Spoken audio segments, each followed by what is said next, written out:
Hey, welcome again this morning. We're going to continue our series this morning, The Grave Robber. And we started this last week with an introduction about just some miracles overall. And our series is focusing on the miracles that are recorded in John's Gospel. And today we're going to start 7 weeks, and we're actually going to lead this up into Easter. We're going to look at each of the 7 miracles, and you see our awesome set design here. And each one is sort of depicted in those pictures there. And we're going to begin this. And the thing about John's Gospel is there were a lot of other miracles that Jesus did, and we know this because he tells us. We're going to read that scripture again in just a second. But he recorded specific ones. There were several others done in the presence of the disciples, but he recorded specific ones for us to see, and it's these 7 that we're going to focus on. And we said, well, why these 7? Why was it that he chose these particular miracles to actually record to us? And it was because he was leading us to a specific purpose. He was leading us to a specific theme that he wanted to get across to us. And he tells us what that is. And we look back in John 20, verses 30 and 31. And we read this last week. And it says this: Jesus performed many other signs in the presence of his disciples, which are not recorded in this book. So several other things he did, just didn't record them in this book. But these are written that you may believe that Jesus is the Messiah, the Son of God, and that by believing you may have life in his name. So he performed many others, but he had 2 specific purposes for these miracles. One, so that you would know, that you would believe that Jesus is the Messiah. You would believe that. And he's going to record these and say, these are the ones that I think are going to show you who he is, that he is God's Son. And the second part of that when you believe on him, you will have salvation. By believing on him, you will have salvation. So he has 2 main points. And last week we kind of came up with a little bit of a definition for what a miracle is. And a miracle is an interruption of a law of nature we talked about by God. By God. Now, the cool thing about that is God wrote the laws of nature, right? So he can interrupt them anytime he wants to. He wrote the laws of nature, so it's really not even an interruption. It's just something that God has decided to do. And what stumps people up on miracles a lot of times is people try to scientifically explain them away, right? They say, well, let's look at that from the science. Could that have happened? They say, no, that's just not rational. That could not have happened. But the thing about miracles is they're only irrational if you don't believe in God. Right? They're only rational if we don't believe. If we believe that God is who he says he is, that God created time and space, the earth, he put the earth in just the right place, just close enough to the sun to get heat, but not too close to burn up and not too far away to freeze, and we rotate at just the right speed around the sun, and the earth rotates on its axis at just the right speed. If we believe that God did all of those things, a miracle really isn't that irrational, right? It's not that big of a thing when you think about that. And so we're going to begin to look today at the miracles that were recorded. And I got to be careful how I say this, okay? I'm going to come back to this a little bit later on, but I got to be careful how I say this. Each miracle, I think, gets a little more intense for us, okay? And that's a relative term for us. We look at these and we think they're maybe a little more intense and a little bit more impressive. But there's no degree of difficulty when you're talking about God, right? When we talk about what Jesus could do, there's no degree of difficulty. So keep that in mind. I'm going to come back to that in a few minutes. Now, I got to be honest. I struggled on this message. I struggled, and here's why. When I was a kid, you learn this in Sunday school, maybe if you grew up in church. If you haven't, maybe this is the first time you're hearing it. But when I learned about this miracle, I thought, oh, that's nice. Jesus did a nice thing. Right? He turned water into wine, and he didn't want the people not to have anything to drink at the wedding. Right? And I thought, well, that's really nice of him to do that. And that was kind of my first introduction to this particular miracle. But as I get into study this and prepare this message, I realized there's so many applications. There's so many applications just in this basic miracle that we're going to see. And so I really had a hard time narrowing it down. One of the things that we really try to do, that we stress in our messages here, whether it's myself or Eric or Robbie or Jim when he comes over, or when he speaks at Springbrook, or Chris, all of us try to just hammer on one central point.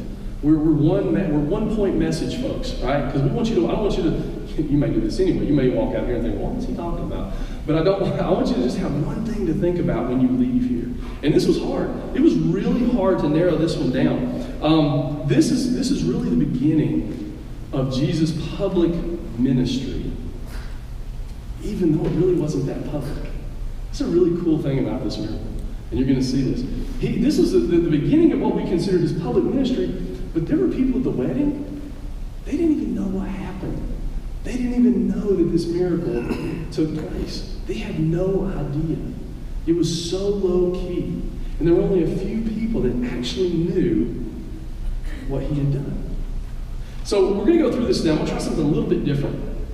And please feel free to tell me after the message if this worked or not. But what I want to do is, I want to read through the entire text first. Okay? And it's not going to be up here on the screen. After I read through it, we're going to come back and we're going to go through the text, and I'm going to sort of break it out. And I really want to unpack the verses because it's so rich, and it's all going to lead to one central theme. But there's so many different parts to this that I want to spend some time unpacking each one. But I really want to read through the scripture. So we're in John 2, and we're starting at verse 1. And I'm going to read through verse 11 because I really like verse 11. But we're going to focus on 1 through 10. But I'm going to finish with verse 11. But it'll be on the screen when we come back through. So if you have your Bibles or electronic devices you want to follow on this time too through, please do. It says this: on the third day, a wedding took place at Cana in Galilee. Jesus' mother was there, and Jesus and his disciples had also been invited to the wedding.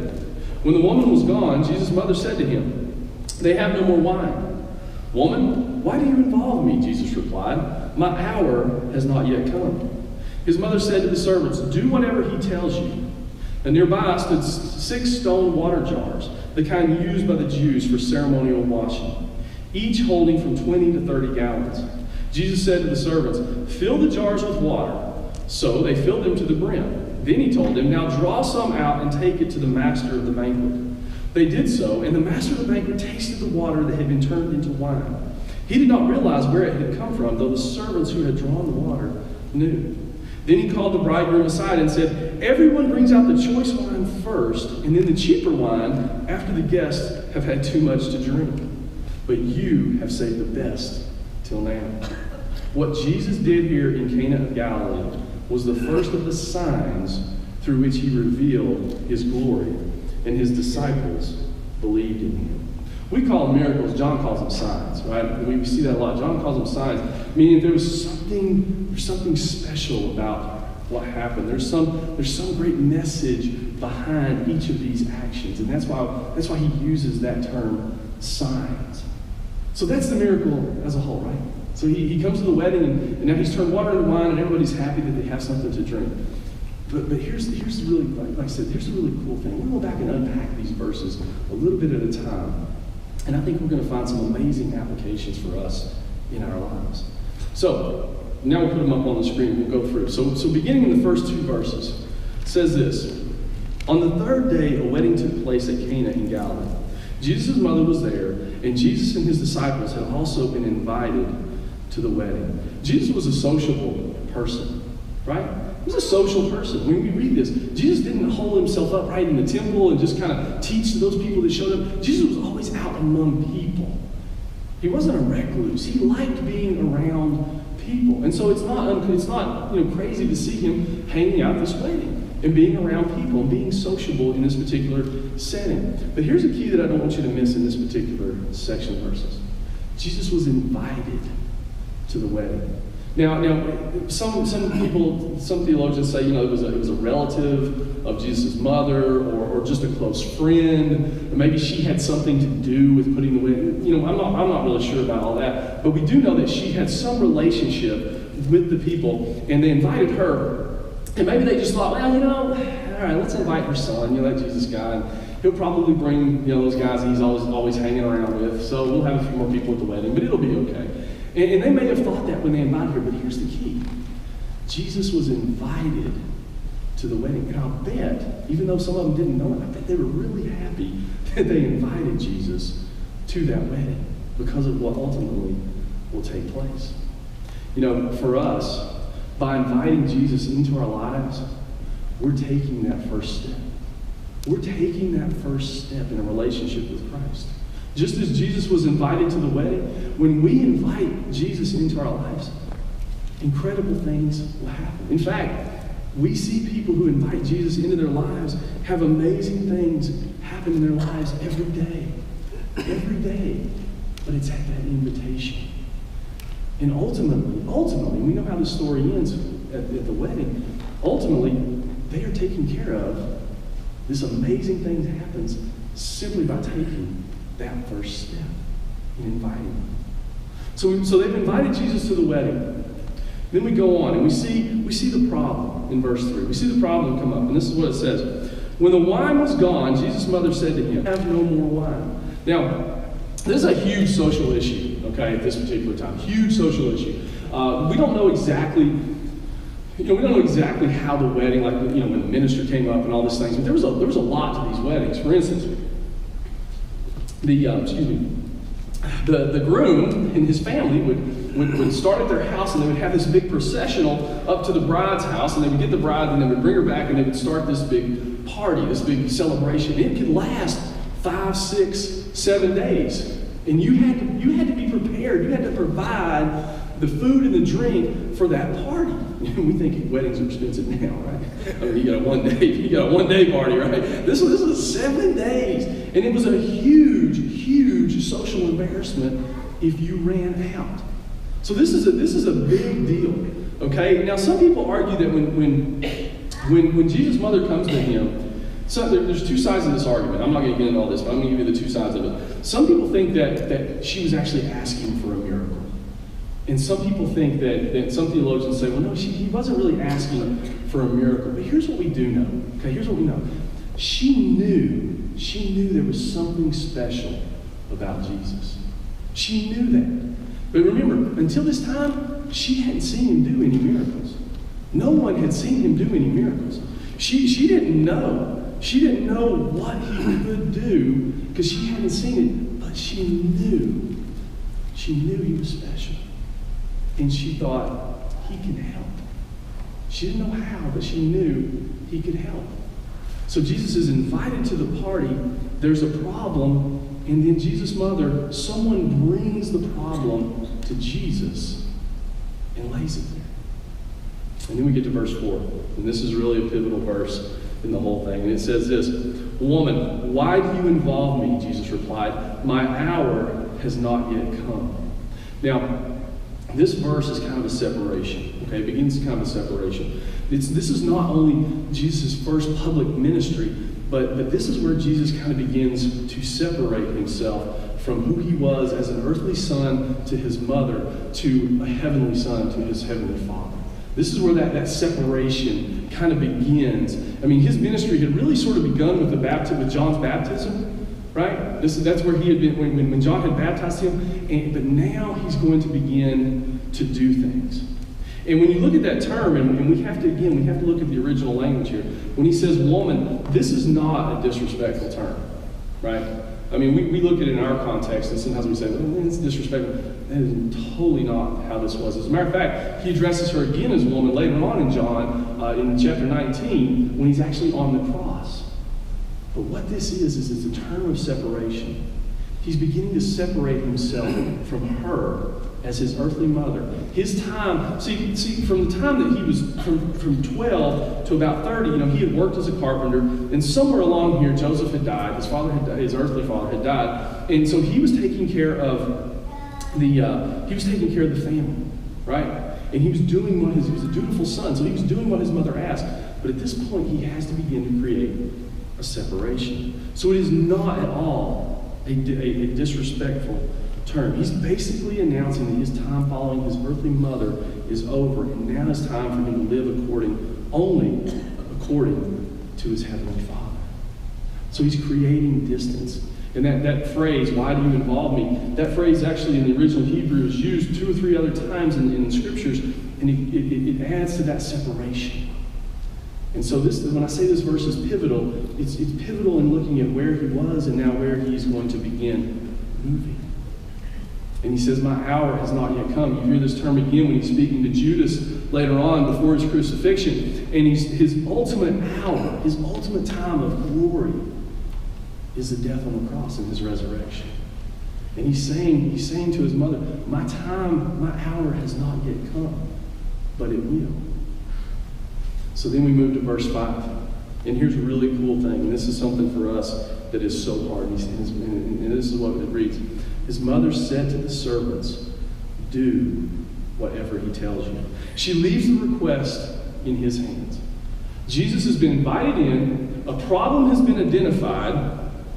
It's been given to Jesus. And now she just leaves it with him. She didn't know what he was going to do.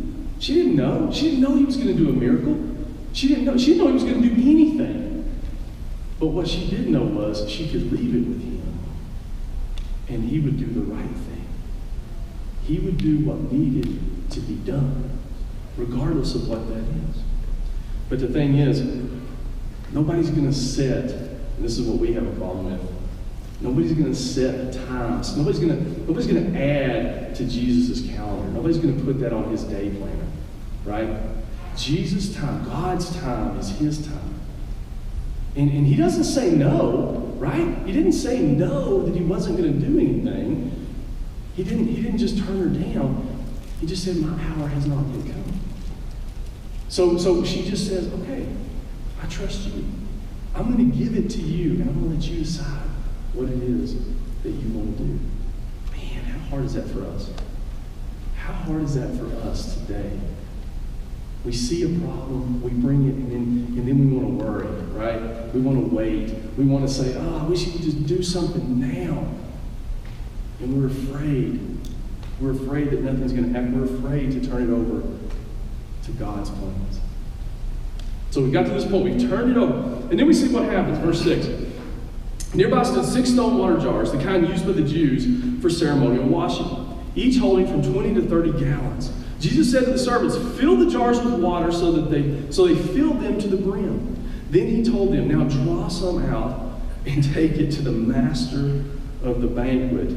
And they did so. Well, first of all, you got these big stone pots. And remember, Jesus, he lived outside of the Jewish ritualistic culture. But these stone pots were made, they were there for people to wash, right? That was their ceremony. As a matter of fact, you see again, there's the passage in Mark where the Pharisees are complaining to Jesus because the disciples don't wash their hands before they eat. They were so wrapped up in ritualistic culture. And so it wasn't by accident that he used these pots, right? It wasn't by accident. Nobody would drink this water, okay? Nobody would want to drink the water out of these pots. Think about that work, though. I mean, this isn't like, when you're filling up the swimming pool in the backyard, when you get the water hose, right? You put the water hose in, you turn the spigot on, and just let it run for a couple hours. It's not the way it worked. These are 20 to 30 gallon pots, 150, 160, 170 gallons of water, whatever it may be. They had to go to the well, and they had to get the water out, and they had to bring it, and they had to dump it in. I mean, this is a process. This is a huge process that they had to go through. It's a ton of work. And then to think that you would take that water and give it to people that would drink. Think about the faith that the servants had. Think about the obedience that the servants had to do that. And here's the thing. He didn't wave his hands. He didn't go abracadabra. He didn't bring everybody in. Hey, okay, everybody come over here. You're out of line. Let me show you what I'm going to do. All right, here we go. He didn't do any of that, right? He didn't make a big deal out of this. He said, fill the water. Now draw some out. And he never touched the water. Never did anything with it. And they did it very quietly, without fanfare. He performs this most basic of miracle using basic elements. The thing for us is, it's not necessary to know the ending. We just need to obey. We just need to obey. It will work out. The servants didn't know. I mean, think about this. This is the master of the banquet. This is the guy that's running the whole thing. And they're going to take this water, this nasty water in these nasty pots, and they're going to go, and they're just, I could imagine some of that conversation. I don't know who this guy is, but he said take it, so I'm going to take it. And they could have, been fired or whatever it was could have happened to them. But they did it. They didn't know what was going to end up happening. They just obeyed. That's it. It was so simple. And then verse 9 and 10, we read this. And the master of the banquet tasted the water that had been turned into wine. He did not realize where it had come from, though the servants who had drawn the water knew. Then he called the bridegroom aside and said, everyone brings out the choice wine first, and then the cheaper wine after the guests have had too much to drink. But you save the best to last. You save the best to last. And here's the thing, there's plenty of it. Wine, in this particular case, represented joy for the people at this time. Well, guess what? Jesus shows up, somebody brings a problem, they give it to him, they have faith that he does it, and then they have more joy than they could ever possibly imagine. 150, 160 gallons of wine. The joy will never run out. Now, think about miracles, and I alluded to this earlier. For God, all miracles are simple. There's no easy and hard ones. We tend to put these things in our terms. Difficulty is a relative term for us. But there's no, one miracle isn't even harder than the other one for God. Everything is simple. There is no hard and easy for him. But this miracle was very basic. Very basic. Think about it. He used water. All right? He used water. There's nothing in here. Right? There's nothing in here. It is the most basic thing on earth. The earth is 70% covered with it. Our bodies are made up of it. We have to have it to live. But there's nothing in here. Right? There's nothing there. The stone pots. Just clay, stone pots, mud, whatever you want to call it. Two simple things. Mud, water. But he used those. God can do whatever with whoever, with anything. He can use whatever is available, and we see it time and time again. Jesus just used what was available to do the miracles. It doesn't matter where we've been or who we are, he can use us. Now, let's look at this situation as a whole. Was this an emergency situation? No, not really, right? I mean, it was a little bit embarrassing. But it wasn't an emergency. This wasn't an emergency situation. And the thing that I really love about this is the first miracle that we see from Jesus is from a non-critical situation. This wasn't a life-threatening issue. This was just an embarrassment. It was just people that were going to run out of wine at their wedding. He could have dismissed it.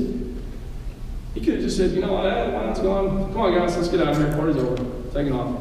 He could have done that, but he didn't. He had a non-critical problem that was brought to him, a non-life-threatening problem, and he solved it. God is concerned with our non-critical problems. God is concerned with our non-critical problems.